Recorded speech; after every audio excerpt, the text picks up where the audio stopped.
Son las 6 de la mañana. Llega la hora de la verdad para pensar y analizar las noticias de Colombia y el mundo. La hora de la verdad en la red de Radio Red RCN con Fernando Londoño Hoyos.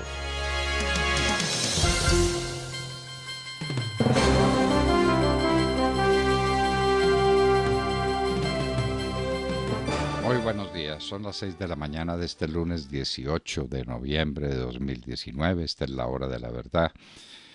Y estos temas y asuntos que trataremos en la grata compañía de ustedes durante las próximas horas. Otra semana perdida en el Congreso de Colombia. Hoy harán algunas cosas, seguramente para planear su viaje de mañana al Cauca. Van a ir al Cauca un día. Y estando un día en el Cauca lo van a saber todo sobre lo que pasa en el Cauca.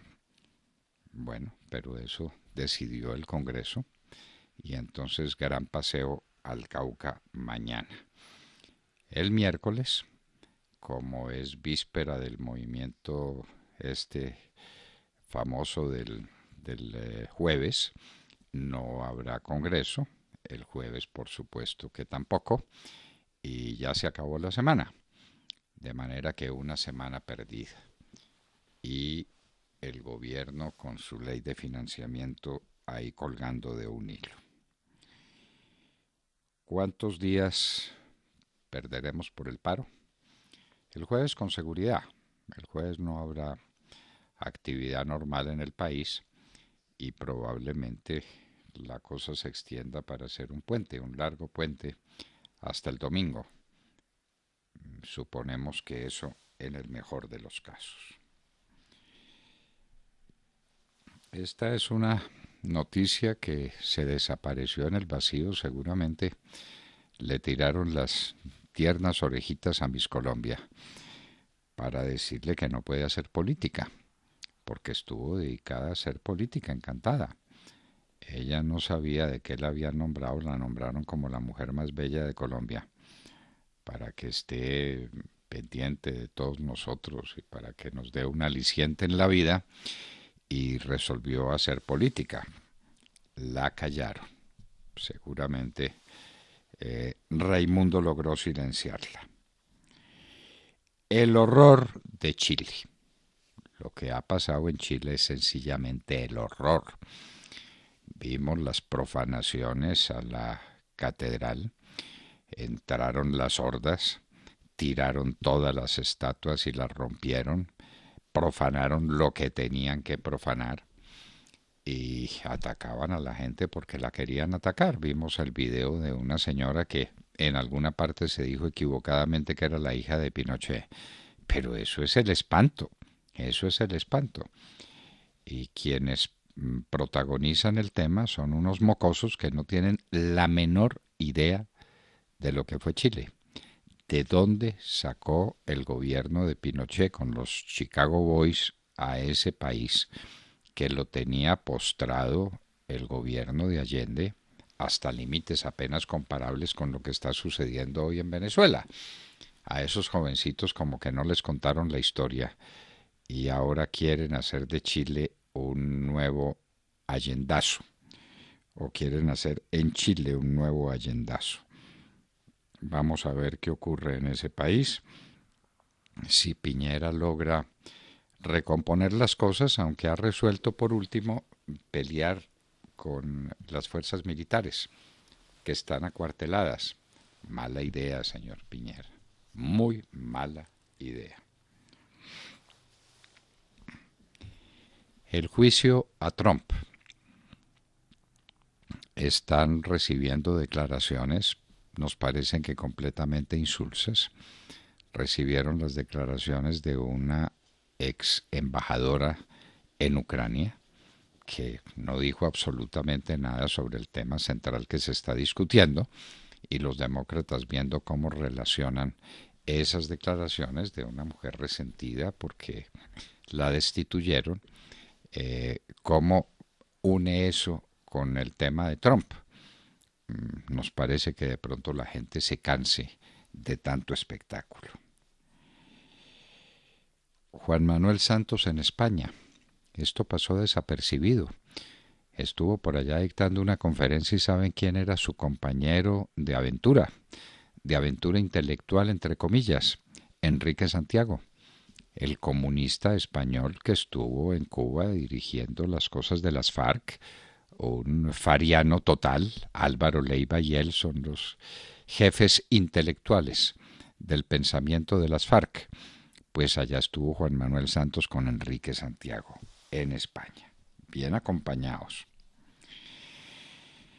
El nuevo gobierno de de Bolivia rompe con Venezuela. Siguen los desórdenes en La Paz. Evo Morales moviendo los hilos desde México. Y no sé por qué no se menciona el tema capital del asunto, que es también allá el narcotráfico. Evo Morales es un narcotraficante, es un cocalero. Y esas fuerzas de la coca se enriquecieron fabulosamente en la época de Evo Morales y no están dispuestos a dejar tanta bonanza.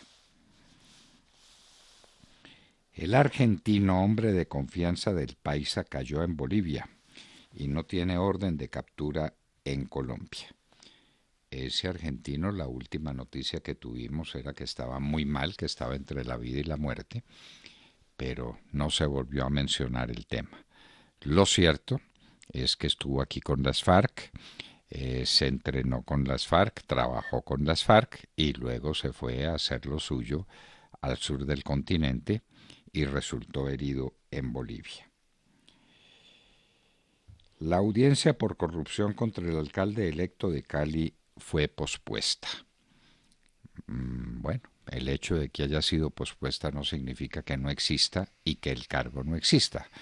Esto se dijo con toda claridad y fue cuando entonces intervino el político mayor que hay allá en el Valle del Cauca, que es el arzobispo, que de evangelio no dice nunca una sola palabra, de política dice muchas.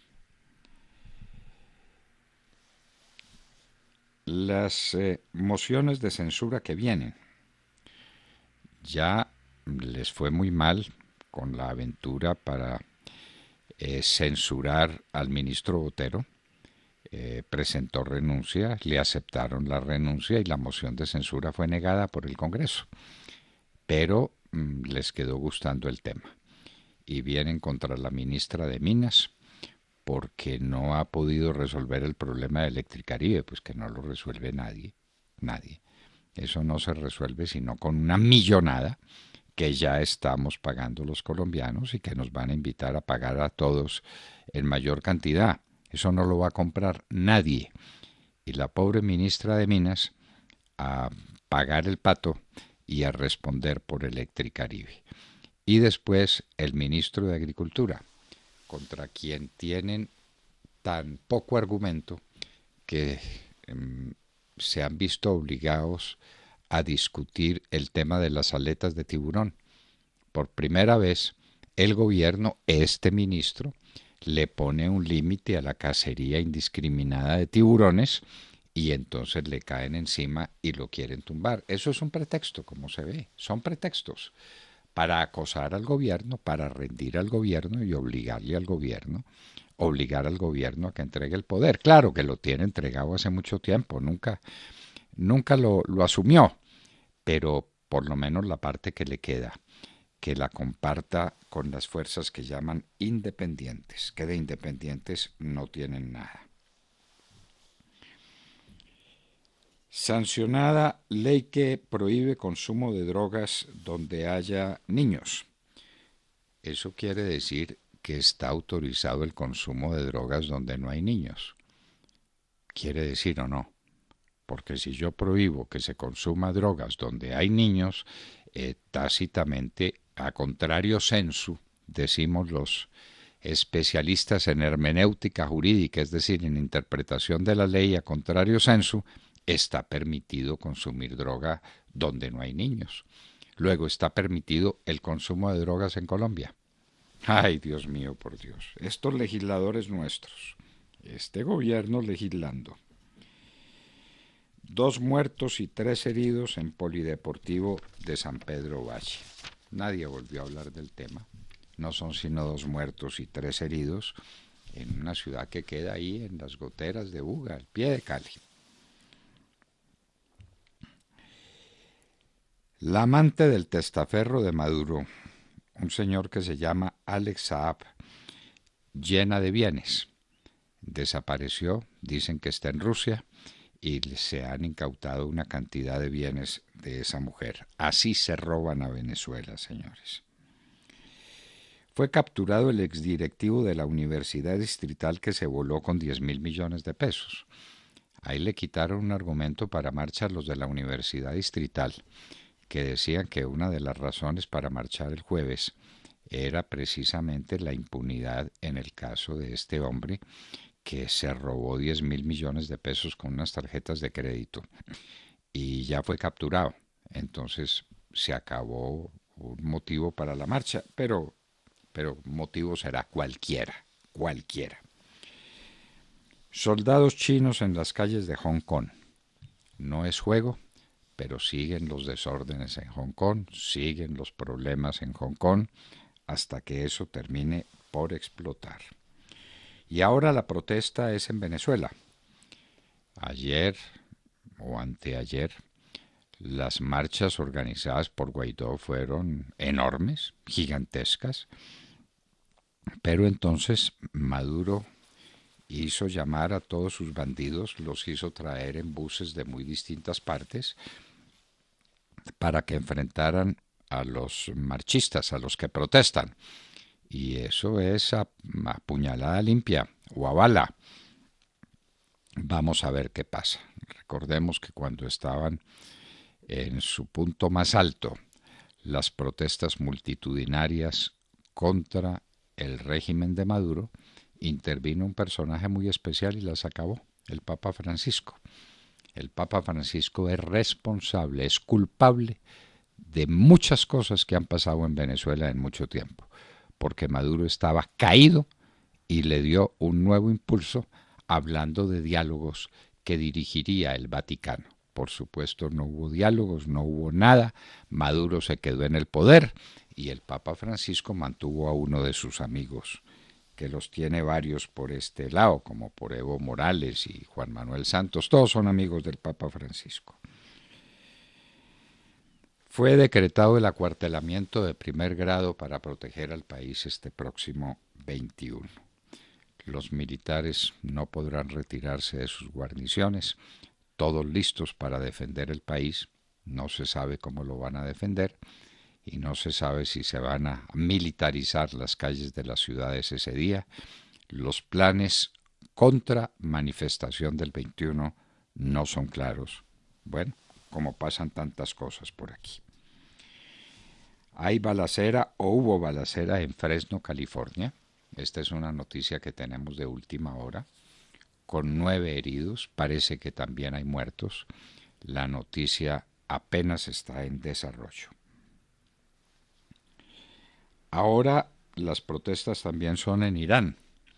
Subieron el precio del combustible 50%. El Irán es una población muy pobre. Ellos puede que vayan a tener bomba atómica, pero es lo mismo que Corea del Norte. Sobre la miseria del pueblo se levanta una crisis armamentista, porque es una crisis. Irán es eso. Entonces le subieron a la gente el precio del combustible y está indignada porque no tiene que comer. En Irán no hay empleos, en Irán no hay desarrollo económico. En Irán simplemente hay desarrollos nucleares impulsados y financiados por Rusia. Ayer hubo 9 muertos por bombardeos en Idlib, en Siria. Nos decían que Idlib había sido derrotada y que esa batalla se había ganado y que había desaparecido ISIS. Pues parece que no, y la siguen bombardeando. Si la siguen bombardeando es porque existe. En todo caso, 9 muertos ayer. Hubo un nuevo caso de peste negra o bubónica en China, quienes los chinos habían dicho que eso ya no se presentaría más y que estaba completamente controlado. Esperemos que así sea. La peste negra acabó con la mitad de la humanidad en el medioevo. Brote de sarampión en Samoa. será tan grave que prohibieron las clases, prohibieron las reuniones de mucha gente, es decir, no hay espectáculos teatrales, ni no hay nada donde haya mucha gente reunida porque la epidemia de sarampión es tenebrosa. 32 terroristas muertos en Burkina Faso, el fin de semana. En la Gran Bretaña el príncipe Andrés está muy complicado, porque él era uno de los amigos de William Epstein, el famoso ricachón norteamericano que dedicaba la vida a llevar a sus lugares de esparcimiento a niñas, le gustaban eran las niñas, y aparece el príncipe Andrés en una foto, en un abrazo muy apasionado con una de las niñas que dijo: a mí me violaron, a mí me obligaron a tener relaciones sexuales con el príncipe Andrés. Y ahí está la foto. Le preguntan si es un montaje y simplemente responde que él no se acuerda. Malas amistades, príncipe. El relato de la niña que fue secuestrada, violada, obligada en 2 ocasiones, cuando menos, a abortar, por un tal Wilson Polochi, de las FARC, amigo de todos esos bandidos, especialmente de Catatumbo. Ahí Catatumbo, el famoso Catatumbo, sí señor. Les recomiendo que lean en Ricardo Puentes una relación sobre este horror, el horror. Unas niñas que nadie quiere escuchar, nadie quiere oír, porque como estamos en paz y la garantía de la paz es la impunidad, no se les olvide, ni un día de cárcel. La niña cuenta de por lo menos 25 fusilamientos de niños que se portaban mal y la pena era fusilarlos allá en los campamentos de Catatumbo y de todos estos bandidos de las FARC y del famoso Polochi, que será famoso desde ahora, pero ni un día de cárcel, por supuesto. ¿Cómo se les ocurre? Y en un día como hoy en la historia, estaba terminando en el año de 1938, en noviembre, la batalla del Ebro, que fue el punto final, desde el punto de vista militar a gran escala, de la Guerra Civil Española y de la República Española. La batalla del Ebro, que duró varios meses, desde el mes de julio hasta el mes de noviembre, en el año de 1938. De todo esto y de mucho más hablaremos con ustedes en las próximas horas en La Hora de la Verdad. Y los invitamos a seguirnos a través de la señal de audio en alta calidad en TuneIn, en donde nos encuentran como La Hora de la Verdad. Asimismo, los invitamos a sintonizarnos en los diales 710 AM en Medellín, 1200 AM en Cali y 970 AM en Bogotá. Y recuerden que estamos presentes en nuestra cuenta de Twitter, @Hora de la Verdad. A través de esta cuenta pueden seguir el minuto a minuto de nuestras emisiones. Los invitamos también a seguir nuestra transmisión a través de Facebook Live, con nuestra señal en vivo y todo el contenido de nuestras emisiones que está disponible en nuestro canal en YouTube. Tenemos también cuenta en Instagram. Ahí estamos compartiendo historias, videos, imágenes y todos los acontecimientos del país. Síganos en @La Hora de la Verdad oficial. No olviden visitar nuestra página de internet www.lahoradelaverdad.com.co, en donde pueden sintonizarnos y compartir sus opiniones a través del chat. En Colombia son las 6 de la mañana, 20 minutos. Continuamos con las noticias. No se despeguen de la sintonía.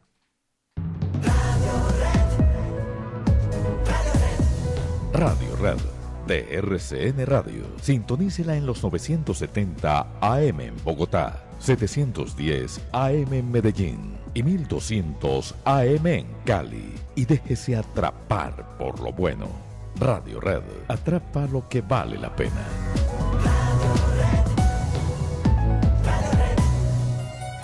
Isadora, quien muy gentilmente nos regaló su disco Isadora de Amores y Desamores. 35 años de vida artística de una de las más grandes cantantes colombianas. Con esa voz bellísima, con esa canción que nos llega a todos al fondo del alma, Llamarada, del maestro Jorge Villamil, nada menos. Saludemos la mañana, Sergio Gel. Doctor Londoño, muy buenos días para usted, para todos nuestros oyentes. Semana clave para Colombia, que se prepara para enfrentar el próximo jueves una marcha perfectamente inexplicable, una marcha perfectamente infundada a la que se ha convocado, mientras que la inteligencia del Estado desarticula la infiltración en esa marcha, mediante la cual algunos pretenden generar desmanes y lograr una inestabilidad orquestada así, en parte, desde Caracas, pues ya vimos la semana pasada cómo las autoridades colombianas deportaban a 11 extranjeros, la mayoría de ellos venezolanos, que estaban participando precisamente en la planeación de la infiltración y de la instigación a esa marcha del próximo jueves. Una marcha que, insistimos, nadie sabe en qué se fundamenta, nadie sabe por qué marchan.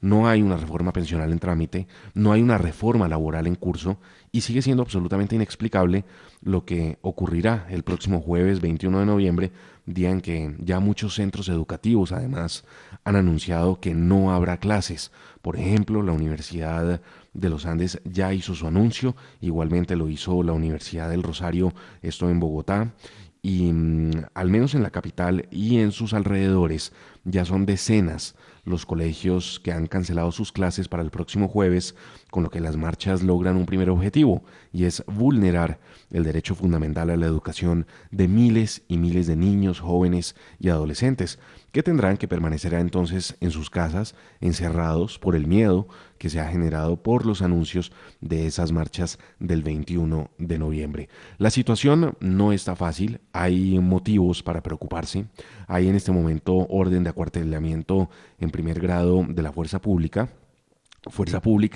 que a propósito encontró este fin de semana 800 kilos de material explosivo, de ANFO más precisamente, esto en Villagarzón, en Putumayo, y las autoridades no descartan que parte de ese material pudiera ser utilizado en atentados terroristas el próximo jueves. 800 kilos, doctor Londoño.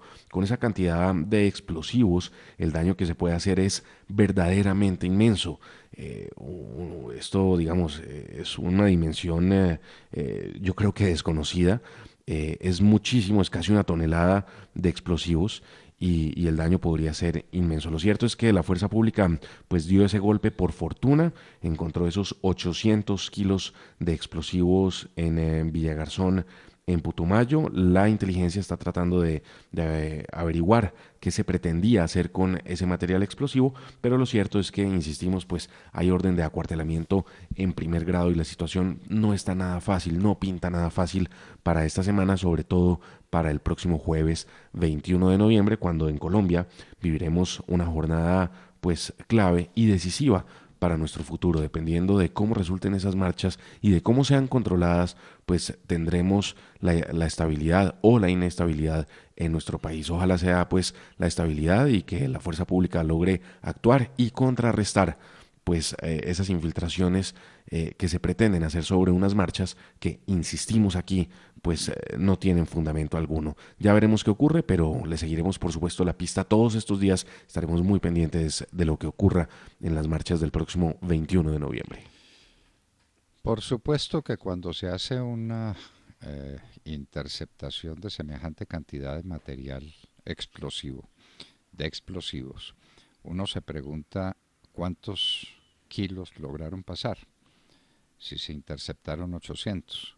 Ojalá fuera todo el cargamento que tenían dispuesto para actos de terrorismo contra la fuerza pública y contra la gente, contra la población. 800 kilos de ANFO, con eso se vuela a Bogotá, más o menos. Y más, y más si se quiere. Es que para dimensionarlo, me parece que el atentado en su contra, doctor Londoño, fue de algo así como 2 kilos de Pues explosivo. y si acaso, si acaso. Entonces, pues estamos hablando de 800. 800 kilos, lo que se puede hacer con 800 kilos de ANFO. La situación no es sencilla, la situación es muy delicada. El jueves no va a haber vida normal en el país. La vida normal ya quedó suspendida. Usted dio la noticia de universidades y colegios que han resuelto no convocar a los niños y a los jóvenes, pues porque esto es un peligro. Claro, Es un muchísimas peligro. universidades, muchísimos Y, colegios. Mire, la Universidad de la Gran Colombia también suspendió las clases para el próximo jueves, me están informando por acá, así que, pues bueno, ahí queda vulnerado, perfectamente vulnerado el derecho fundamental de la educación. ¿Quién asume la responsabilidad de convocar a los jóvenes y a los niños a que vayan a los colegios? ¿Quién asume esa responsabilidad? Y de transportarlos, y digamos que los logren llevar y estén bien en los colegios, pero después sacarlos, devolverlos a sus casas, porque el otro derecho fundamental que queda vulnerado, por supuesto, es el de la libre locomoción. Ese se acabó en Colombia. Llevamos varios jueves de esta tragedia nacional. Cada persona a la que le da la gana atentar contra los derechos de los demás dice que está ejerciendo el derecho a la protesta. El derecho a la protesta implica el derecho a aniquilar los derechos de los demás. Es decir, 50 hacen una protesta y le paran la vida a centenares de miles de personas. Esas centenares de miles de personas, esas no tienen derechos. Bueno, vamos a ver pues cómo marchan los preparativos para el paro y cómo marchan los preparativos de la fuerza pública para que no haya paro. Para que no haya paro violento, sobre todo, ¿no? Porque pues ya sabemos que está autorizado y que van a marchar. Sí, el derecho a la protesta se debe garantizar y sí, marchar, claro, pero por rutas autorizadas, además, ¿no? Y a horas autorizadas para que no causen impacto en la vida normal de los demás. No, esto va a ser pues a plenitud, las ciudades paralizadas. Ya hablaremos sobre lo que va a pasar o puede pasar en la ciudad de Medellín. Más adelante seguiremos examinando estos temas dramáticos. Tatiana Guerrero. Buenos días, doctor Fernando, compañeros, ya toda nuestra querida audiencia. Una fuerte ola de protestas se presenta en el mundo. En Irán, al menos 1.000 personas han sido arrestadas por las protestas que se presentan en la nación, y es que miles de manifestantes luchan o pelean contra el gobierno de Hassan Rouhani desde hace 3 días, y lo hacen por el incremento en el precio del combustible en un 50% y el racionamiento de gasolina. Esto según la agencia semioficial Fars. El gobierno de ese país anunció el viernes que el precio de un litro de gasolina regular había aumentado a 15.000 riales, es decir, 12,7 centavos de dólar, y que la ración mensual para cada automóvil privado quedaría fijada en 60 litros. Además, manifestaron que esta medida tenía como objetivo ayudar a los ciudadanos necesitados y esperar generar 300 billones de riales, es decir, 2.55 millones de dólares por año. Los manifestantes han dañado varias sucursales y varios comercios. Teherán además bloqueó el internet para intentar impedir que difundieran imágenes de estas movilizaciones.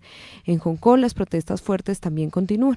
Durante el fin de semana un policía fue herido en una pierna por una flecha que disparó un manifestante durante los enfrentamientos que se presentaron cerca del campus de la Universidad Politécnica de esa nación. La policía usó cañones de agua y lanzó varias granadas lacrimógenas contra la gente que protestaba y que ocupaba en el campus universitario.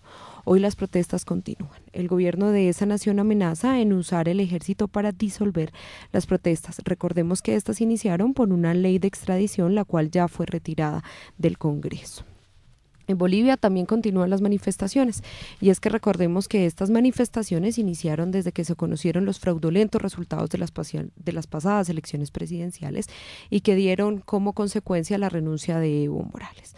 Durante el fin de semana, la presidenta interina de ese país, Jeanine Áñez, anunció una medida bastante controversial, pues dijo que las autoridades pueden intervenir en las manifestaciones y lo pueden hacer sin recibir ningún cargo en su contra. Obviamente, toda la gente salió a protestar, entre ellos Evo Morales, y dijo que él quiere regresar a Bolivia y que que él quería terminar su mandato, que no lo dejaron y que si él regresa a Bolivia sería para convocar a nuevas elecciones. Y no podemos dejar atrás Chile. Chile durante el fin de semana también vivió manifestaciones bastante violentas, se volvieron a ver quemas en varias estaciones del metro, y no solamente eso, sino que ahora el presidente de esa nación, Sebastián Piñera, condenó los abusos policiales tras 4 semanas de un estallido social que se vive en ese país. El presidente de Chile también celebró el acuerdo histórico del viernes para convocar a un plebiscito en abril del 2020 con el fin de cambiar la Constitución, un reclamo de la ciudadanía que que surgió con una posible salida de la crisis, dejando hasta el momento en esas manifestaciones 22 muertos y miles de heridos. Según datan varios medios de comunicación, Sebastián Piñera al parecer tendría una fuerte pelea con las autoridades. Eso es lo que está ocurriendo en el mundo, doctor Fernando. Pelea con las autoridades, no, él es la autoridad. Pelea con las fuerzas militares, Tatiana. Pelea con las fuerzas militares, doctor Fernando. Muy bien, seamos precisos en las noticias. Las fuerzas militares resolvieron acuartelarlas porque Piñera las emprendió contra ellas. Entonces no tiene el respaldo de las fuerzas militares, está enfrentando unas manifestaciones completamente irracionales que se desataron porque subieron el precio del metro. Y entonces la solución fue quemar el metro. Muy racional es la revolución comunista, ¿no? Destrozar lo que hay, volverlo todo pedazos, porque esos son movimientos comunistas. Recordemos que Allende fue un presidente comunista que decía que era socialista, pero no, era comunista, íntimo amigo de Fidel Castro. Desarrolló una política castrista, acabó con la economía chilena, acabó con la agricultura, acabó con la industria, acabó con todo lo que producía Chile, condenó a los chilenos al hambre, al desabastecimiento total, a la postración absoluta. Eso fue lo que hizo Allende, pero parece que a Chile le quitaron la memoria y entonces no se acuerdan de nada. Y los allendistas de hoy, los seguidores del Che Guevara, son unos mocosos a quienes tal vez sus papás no les han contado lo que ya vivió Allende una vez que vivió Chile una vez que tuvo lo que quieren que vuelva a tener, un sistema comunista de gobierno. Eso es lo que está pasando en Chile en este momento. De Mar Corto. Doctor Fernando, compañeros de la mesa, oyentes de la Hora de la Verdad, muy buenos días. Cuando solo faltan 4 semanas para que terminen las sesiones ordinarias en el Congreso de la República, en medio de un ambiente muy complejo para el gobierno del presidente Iván Duque, crece la expectativa por lo que podrá pasar con el trámite de la ley de financiamiento que empezó en más de 120 artículos, luego pasó a 110 y ya va con más de 100 proposiciones para que sean discutidas en ese escaso tiempo que nos queda, lo que significa que puede llegar la ley de financiamiento a tener más de 200 artículos.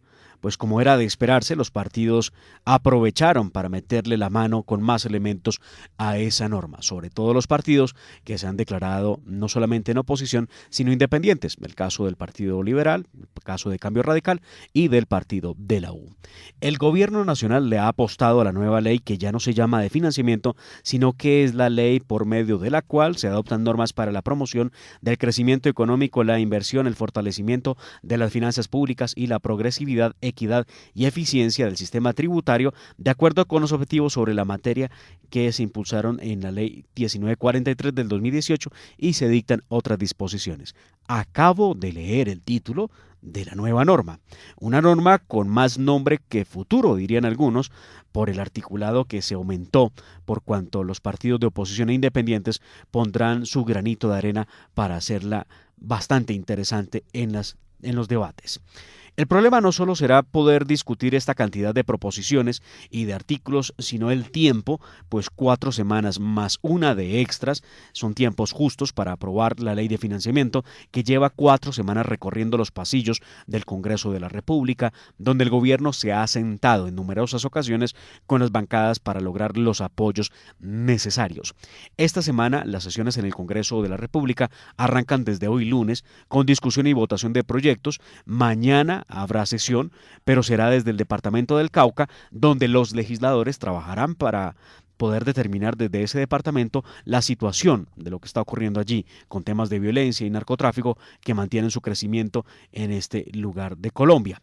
Pero hay que sumarle que no se descartan los debates contra la ministra de Minas, María Fernanda Suárez, y contra el ministro de Agricultura, Andrés Valencia, que ya estarían listos en el partidor. Debates que van a requerir de un par de jornadas cuando menos. Desde ya hay voces que indican que habrá sesión lunes a jueves desde la otra semana para darle más celeridad a los temas. Hoy habrá reuniones con las comisiones económicas para ultimar los detalles de la ley de financiamiento, la nueva claramente. Y de esa manera, este miércoles 20 de noviembre, radicar por fin la famosa ley. Lo único cierto es que para nadie es un secreto, el gobierno nacional no tiene las mayorías en el Congreso de la República y los nuevos movimientos ministeriales, porque dice habrá otros, no produjeron efecto alguno en los legisladores, quienes no se sienten identificados con las posiciones políticas ni de Claudia Blum, la nueva canciller, y mucho menos del doctor Carlos Holmes Trujillo, quien tomó el sábado posesión como ministro de la Defensa. Difícil panorama en el Congreso de la República para lo que se viene en cuanto al trámite de la ley de financiamiento. A la ministra Claudia Blum no se le puede imputar ninguna posición política. Lleva 13 años por fuera del país, de modo que es una injusticia cualquier posición política que se le quiera atribuir. Como se la reclaman los de Cambio Radical y los liberales recuerdan que ya alguna vez fue liberal, entonces dicen que también es de ellos. Los conservadores dicen es que ya fue muy cercana a Pastrana, entonces también dicen que es de ellos. Al presidente Duque este fin de semana en el diario El Tiempo, Yamida Mal le preguntó, Claudia Blum, ¿a qué partido pertenece o qué posición política es la que refleja? Y dijo ninguna, ella es del gobierno Duque. Eso es. De ningún partido político. Sí, de ningún partido. Luego no podría ser ministra encargada de funciones presidenciales. No, tiene que ser del partido de gobierno, sí señor. Del partido de gobierno, y como ella no es de ningún partido, pues entonces no puede ser encargada de funciones presidenciales, y donde sigamos apurando el paso nos vamos a quedar con que nadie puede reemplazar al presidente de la República cuando se vaya al exterior. Porque pues se supone que el doctor Carlos Holmes Trujillo sea el Centro Democrático, pero ya sabemos que Claudia Blum no es de ningún partido, y entonces pues vamos a ver qué sigue ocurriendo. De la ministra del Interior no se volvió a decir nada, ¿no? No, pero hablan de muy posible su salida del gobierno antes de terminar el año. De eso hace como un año, ¿no? Sí. Pero bueno, es que aquí todos les están apostando algo. Dicen que ella va a ser clave en el trámite de la ley de financiamiento. Entonces, una vez aprobada la ley, ella podrá irse con la frente en alto diciendo que logró una verdadera hazaña, que lo es. Alguien que logre organizar este concierto en el Congreso de la República será un verdadero mago. Una pregunta, ¿cuánto valen los 100 artículos sobre la ley nueva de financiamiento o de reforma tributaria, o esa ley de nombre larguísimo que usted mencionó? Pues si todavía no sabemos cuántos son las proposiciones, para cuántos artículos, mucho menos cuánto puede llegar a costar. Creo que eso no han hablado. El título de ley más largo que ha habido en la historia. Impresionante. Sí. ¿Lo tiene ahí? Sí, claro que sí. Por medio de la cual se adoptan normas para la promoción del crecimiento económico, la inversión, el fortalecimiento de las finanzas públicas y la progresividad, equidad y eficiencia del sistema tributario, de acuerdo con los objetivos que sobre la materia impulsaron la Ley 1943 del 2018 y se dictan otras disposiciones. No, pues háganme el favor. Ya después de leer uno el título ya quedó agotado. Bueno, la ley de financiamiento en la cuerda floja obviamente es para tapar un hueco fiscal, ese es el objetivo de la ley, pero si en 100 artículos le meten más obligaciones fiscales, pues habrá que ver en qué queda eso finalmente, ¿no? Cuando si menos, es que lo desde Cambio Radical piensan podarle varias cosas para que no haya tantos cobros. O sea que es de naturalezar un poco la ley de financiamiento, que lo que busca es precisamente recaudar dinero para mantener el Estado. Para tapar huecos. Claro, para tapar huecos. Bueno, muy bien. Tata Castro. Muy buenos días a todos. Terminó ayer el torneo de maestros de tenis en Londres. Se impuso la juventud. El griego Stefanos Tsitsipas, con 21 años, finalizó campeón. Venció en la final al austríaco Dominic Thiem en 3 reñidos sets, 6-7, 6-2 y 7-6 en 2 horas y 35 minutos de juego. Esta era su primera participación en este evento, que reúne solo a los 8 mejores de la temporada. Eliminó al suizo Roger Federer en semifinal. El año pasado ganó el Next Gen, el torneo de maestros para jugadores menores de 21 años, y ayer se convirtió en el campeón más joven de este torneo desde que el australiano Lleyton Hewitt lo ganara en 2001 con 20 años. El australiano Dominic Thiem se va con un balance bastante positivo de Londres. No solo fue finalista, sino que venció a Federer y Djokovic en la fase de grupos y al campeón defensor, el alemán Alexander Zverev, en semifinal. En la categoría de doble, los franceses Pierre-Hugh Herbert y Nicolas Mahut se quedaron con el título al derrotar en la final 6-3 y 6-4 a la dupla conformada por el sudafricano Raven Klaasen y el australiano Michael Venus, verdugos de los colombianos Cabal y Farah en semifinal. Ahora entramos en modo Copa Davis, doctor Londoño. Hoy se enfrenta Colombia a Bélgica, evento que se realizará en la Caja Mágica de Madrid. A las 10 de la mañana hora de Colombia será el debut de los nuestros por primera vez en el Grupo Mundial. Santiago Giraldo, raqueta número 2, iniciará frente a Steve Darcis, 158 en el ranking mundial. Y luego Daniel Galán, raqueta número 1 de nuestro país, se enfrentará a David Goffin. Un partido bastante fuerte ya que Goffin está de 11 en el ranking mundial. Y después de esos dos partidos de individuales vienen Cabal y Farah, la dupla colombiana que finalizó esta temporada como número 1 del mundo. Vamos Colombia, más adelante en nuestra sección deportiva ampliaremos esta y otras noticias. Uno pensaría que el 158 del mundo pues no es presa fácil a esos niveles, no es fácil un número 158, pero pensaría que Giraldo le podría ganar. De modo que quién sabe si con un triunfo de Giraldo y un triunfo en dobles quedemos ahí, cerquitica de ganarle a Bélgica. Ojalá. Me gusta ese positivismo. Hay que ser, hay que hacer. Sí, señor. Y en un minuto estaremos con Santiago José Castro, rector de la Universidad La Gran Colombia, con quien hablaremos algunos temas sobre la marcha del próximo 21 de noviembre. En un minuto. Son las 6 de la mañana, 44 minutos. Sigan con nosotros. Esta es la hora de la verdad.